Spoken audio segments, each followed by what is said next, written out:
உன் மைக்கு வேலை செய்யலன்னா நீ சொருவுறத கரெக்டா சொருவுலன்னு அர்த்தம். அது நீ யாருகிட்ட கேட்கணும்? பஸ் எவன் செஞ்சு கொடுத்தானோ அவங்ககிட்ட கேட்கணும் இல்லையா? அதை நம்ம மைக்கெல்லாம் போட்டு தரான். நாங்க கேபிள கட் பண்ணிட்டாங்க. ஜெயலலிதா இருந்தா உன் கேபிளையே கட் பண்ணிருக்கோம் நேரம், ஞாபகம் வச்சுக்க. ஆனா இவ்வளோ சாப்பிட்டான ஒரு தலைவரை நான் உலகத்திலேயே பார்க்கலடா என் சாமி. அவெல்லாம் பண்ணா நீயும் நானும் ஒண்டி கொண்டி வரையான்னு கேட்காத குறையா கேட்டானா? நீங்க சொல்லுமா, நீங்க உங்க நெஞ்சில கை சொல்லு. அம்மா உங்களை தான் கேட்கறேன், அப்படித்தானே கேட்டான். பாத்துக்கலாமா வரியா? யார போய் யாரா கேட்கறது? யார போய் யார் கேட்கறது? நீ பிறந்தது 1974. உங்க அம்மா வயிற்றுல நீ கருவாகிறதுக்கு முன்னாடியே எங்க அண்ணன் தேர்தல் பிரச்சாரத்துக்கு உதயசூரனுக்கு ஓட்டு கேட்டு வெளியே வந்தவன்.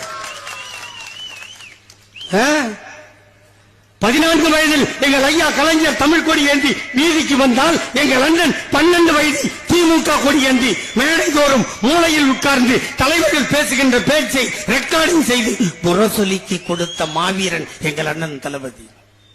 எமர்ஜென்சி காலத்தில் ஓராண்டு மிசா சிறைவாசம், திருமணம் நொடிந்து 3 மாதங்கள் ஆனது.